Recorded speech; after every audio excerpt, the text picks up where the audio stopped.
அனைவருக்கும் வணக்கம். என் பெயர் ஆராஸ்விகா.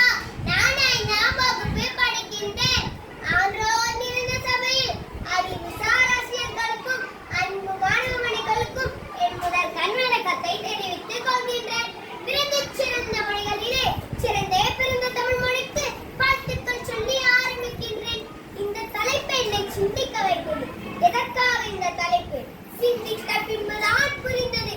நமது தமிழகம் முன்னேற பசுமையும் தேவை, பாரம்பரியமும் தேவை. தமிழகத்தின் முக்கிய தொழில் உணவு தொழில். மாடு கட்டி போரடித்தால் மாறாது சென்னல் என்று யானை கட்டி போரடித்த காலம் இருந்தது. ஆனால் இன்றோ விவசாய நிலங்களில் எல்லாம் கட்டிட உழைத்து கிடக்கின்றது. இந்நிலை நீடித்தால் கல்லை மண்ணை திங்க முடியும். சிந்திப்பு.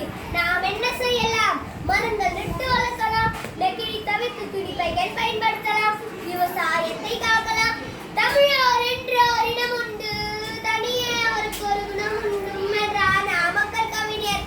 தமிழரின் அன்பு, பாசம், வீரம், பண்பு, பணிவு, உடை, உணவு, மொழி, பழக்கவழக்கம் ஆகியவற்றில் தனித்து விளங்குவது தமிழரின் மரபு. தமிழினம் எப்படி வாழ வேண்டும், எப்படி வாழ்ந்தார்கள் என சங்க கால இலக்கிய நூல்கள் கூறுகின்றன. யாதும் ஊரே யாவரும் கேளி, தீதும் நன்றும் பிறத்தரவாரா. இது கனியில் உங்குன்றனார் கூறிய கூற்று. எவ்வளவு உண்மை பார்த்தீர்களா? தமிழர் பண்பாடு அறம் சார்ந்தது. வந்தவர் கீழே வராதவர் கூலை என்று விருந்தோம்பலில் முதலாயிருப்பது தமிழகமே. வழி நெடுக நடந்தவர் இளைப்பாற நமது தமிழ் வீடுகளில் கட்டி வைத்தான் திண்ணை. தமிழக பாரம்பரிய வகைகள் இன்று உலக அளவில் உயர்ந்து நிற்கின்றன. கொளுத்தவனுக்கு கொள்ளு, இழைத்தவனுக்கு எள்ளு என்று உணவே மருந்தாக விளங்குவது நமது பாரம்பரிய உணவுகள். இது மட்டுமா?